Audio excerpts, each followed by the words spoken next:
I want to welcome you to ICANN's 49th public meeting in this amazing city. I want to start by acknowledging two very special people who are with us today. Dr. Jacob Ibrahim, Singapore's Minister of Communications and Information.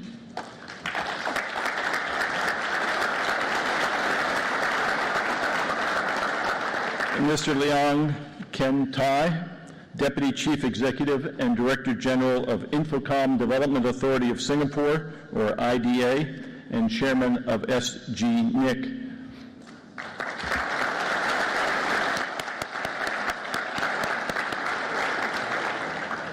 We'll hear more from these gentlemen in a few minutes. First, I need to tell you that being here in this room gives me a sense of deja vu. The Board authorises the President and CEO to implement the new GTLD program. All those in favour of authorising the CEO to implement the new GTLD program, please raise your hands.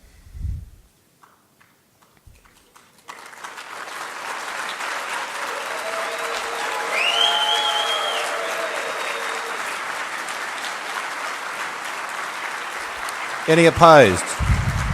Any abstentions? Carried.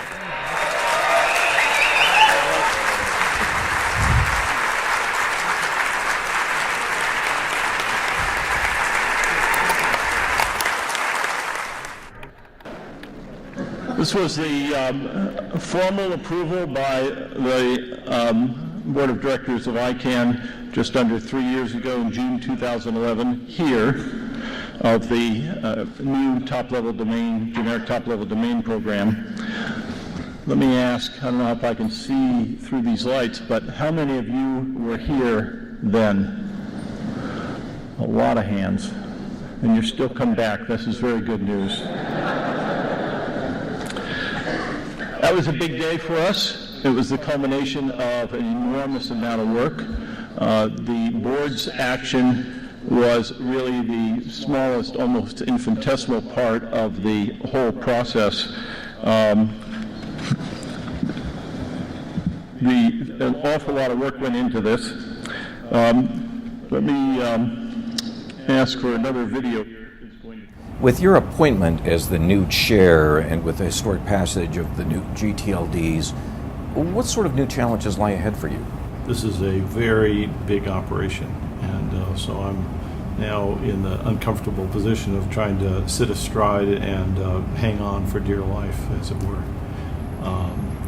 The real challenge is for the organization as a whole to execute on moving this GTLD program forward, as well as carrying on the regular day-to-day business that it's already has to do, and the affirmation and commitment. So there's a kind of a triple there. And there will be both resource and execution challenges for the well-defined parts of the program, and there will be unanticipated problems or oddball cases or loose ends that have to be dealt with. And so there'll be a certain amount of refinement that will be posed to us while we're trying to get on with the main work. I'm hearing you say that the board's work with new GTLDs is not finished. I don't want to make too big a deal of it, but there's always something that's going to come up, and we're not going to go to sleep and say, we're done, it's all over with. I imagine we're going to be pretty embroiled on a continuing basis. Yeah, loose ends indeed. Turns out I was being overly cautious. The rollout was absolutely smooth, no problem whatsoever.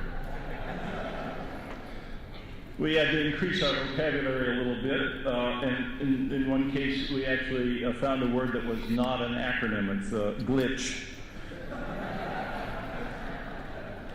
For entertainment, we created a new sport called digital archery,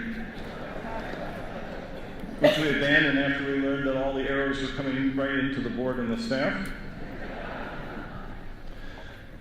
In the end, the program rolled out. We now have almost 200 names already delegated into the route, and more coming on a very regular basis. And it marked a historic change, which we're all aware of. But that historic change wasn't just, as I was suggesting earlier, due to the board. It really was a very broad community action. And so let me ask that you give yourselves a hand for the enormous activity and energy and success of that program.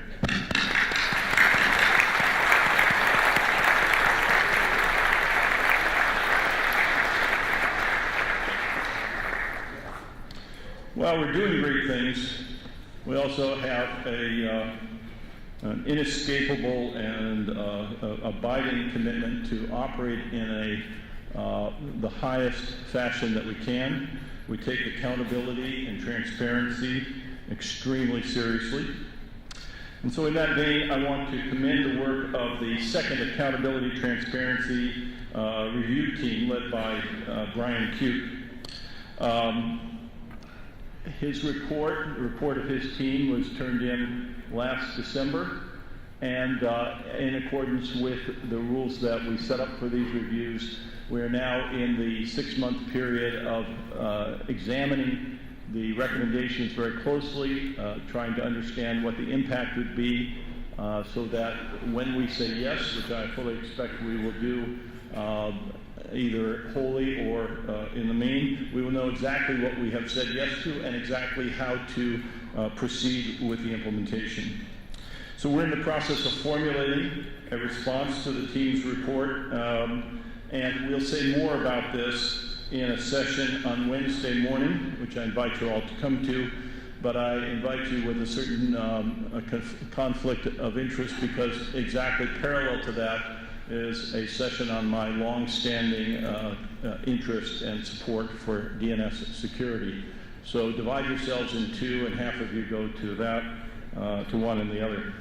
Later this afternoon, there will be a session that is focused on the slightly broader topic of the affirmation of commitments in general, and which is all the more important in the context that has now been set with the historic announcement by Secretary Strickling a week ago about the transition of the stewardship of the technical functions of the IANA function.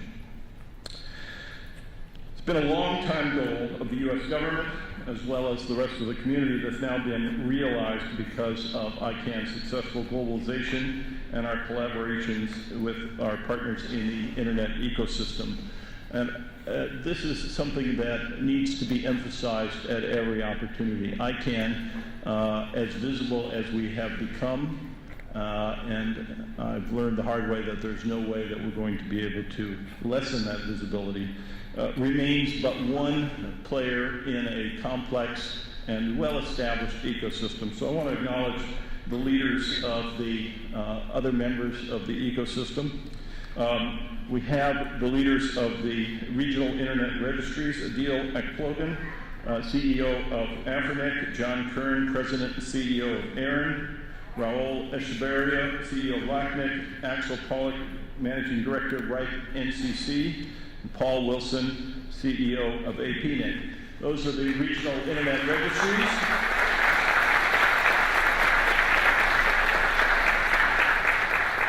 Thank you, but there's more. Hold the applause. On the highly technical side of creating the technology that is the underpinnings of everything here, Russ Housley, Chair of Internet Architecture Board, Yari Arco, Chair of Internet Engineering Task Force,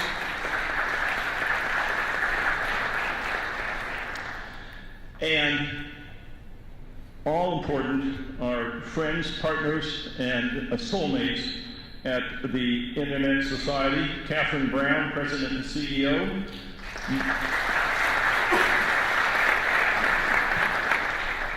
Bob Hendon, my counterpart, Board of Trustees, Chair, Internet Society.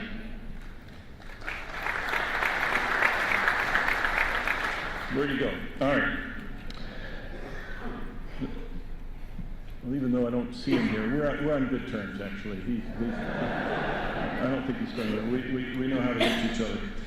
Now, referring again to the historic announcement of MTI, let me acknowledge the presence of Larry Strickling, Assistant Secretary for Communications and Information at the U.S. Department of Commerce.